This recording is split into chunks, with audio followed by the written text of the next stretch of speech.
Good evening and thank you for staying with Ebro Africa. It is time for sports.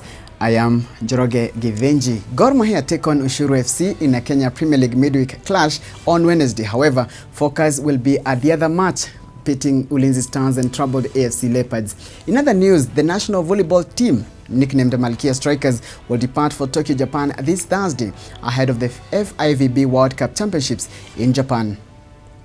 Trouble is brewing at AFC Leopards after reports emerged that head coach Logarusic has refused to return at the club owing to unpaid salary. The financial turmoil is already beginning to be felt on the pitch after Ingwe lost second successive match, the latest an embarrassing 2-1 defeat at basement club Nakuru All Stars. Tomorrow Ingwe plays Ulinzi Stars with all odds stacked against them. Yusuf Chipo, the assistant coach, will lead the boys to the pitch. AFC Leopards plays Ulinzi Stars tomorrow at 7 p.m. at Nyayo Stadium. Ulinzi Stars are second on the log after 22 rounds of matches and will be hoping to bridge the gap on leaders Gor Mahia before getting out of the country for the annual military games in Uganda over the weekend.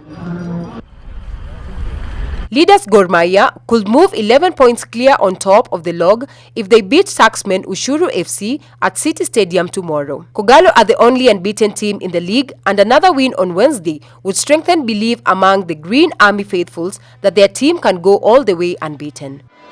Gor Mahia announced their return to the local scene with a 6-1 demolition of KCB and a strong favourites against the taxmen, Ushuru on the other hand. And in other news, Malkia Strikers leaves for Tokyo, Japan on Thursday, a week before the FIVB World Cup Championships begin. The David Lungaho charges have been holding a residential training at Kasarani in preparation for both the World Cup Championships and African Games.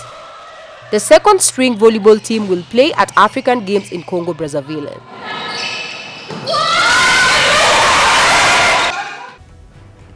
And staying with football, Yaya Toure inspired Manchester City to a dominant victory at West Bromwich Albion as £49 million summer signing Raheem Sterling made his debut for the visitors. Meanwhile, FC Barcelona take on Sevilla in the UEFA Super Cup clash in Georgia tonight. Details up next. Start for Manchester City and West Bromwich Albion. Yaya Toure's shot appeared to take a slight deflection off David Silva before going through defender Craig Dawson's legs and trickling over the line. Fortune. City extended their lead when Toure curled a shot into the top corner. Vincent Kompany headed in a corner as City delivered an early statement of Premier League title intent. And that means a great deal to him personally. Meanwhile, West Bromwich have signed Zenit St. Petersburg striker Salomon Rondon for a club record of fee of around £12 million. The Venezuela international has agreed a 4-year contract to become the Baggies' 5th summer signing. Elsewhere, West Ham are confident of signing former QPR midfielder Joey Barton on a free transfer in the next 48 hours. The 32-year-old was released by the Hoops in June following their relegation from the Premier League. The former Newcastle and Manchester City midfielder is expected to have a medical at West Ham within the next 24 hours.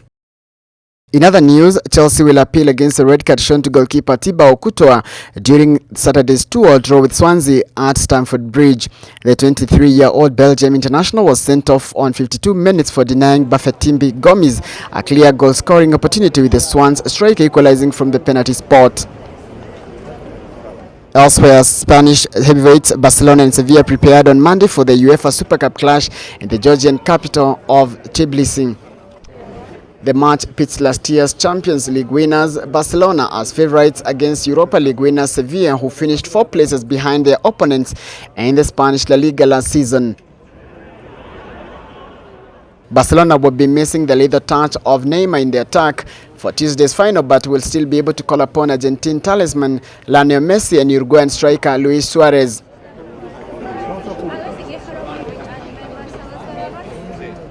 And finally, Xherdan Shaqiri is set to sign for English Premier League side Stoke City from Italian outfit Inter Milan, according to reports in the British media on Monday. The potential signing represents a major coup for Stoke, whose current record signing is the £10 million paid to Tottenham Hotspur for Peter Crouch in 2011. The reported fee for Shaqiri would be a new club record. Further afield, Wimbledon champion and world #1 Novak Djokovic will be the top seed at the Montreal Masters Championship. Elsewhere, preparations for the 2016 Olympic Games in Rio are entering what has been termed by IOC officials as operational stage. Details of this story and others in our international sports roundup. A win for Djokovic in his opening match on Tuesday against Thomas Bellucci will give him his 250th ATP World Tour 1000 career match win. Number 2, Andy Murray, who lost to Jo-Wilfried Tsonga in the quarterfinals of this tournament last year, is hoping to have a better result with an earlier arrival to Canada this year. In early round action on Monday, Francis Gael Monfils defeated Fabio Fognini of Italy 6-3 by 6-1, and Australia's Bernard Tomic defeated Portugal's Joao Sousa 6-3, 6-3. World #1 Rory McIlroy says he has recovered from injury and is ready to defend his US PGA Championship title this week. If McIlroy successfully defends his title this week, he will be the first to do it since Tiger Woods. McIlroy played practice rounds at Whistling Straits over the weekend and completed 9 holes in the rain on Monday. Woods was also seen playing in a practice round on Monday. He arrived on Wisconsin on Sunday in time to play a practice round with Jason Dufner and Davis Love.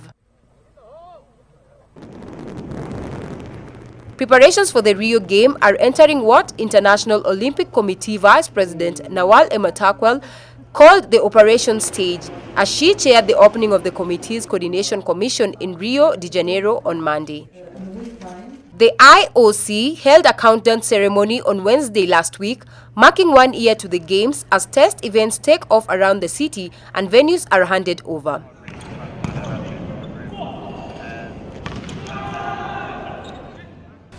And that's all we had for you from the sports desk. I'm Njoroge Givenji. Do have a lovely evening.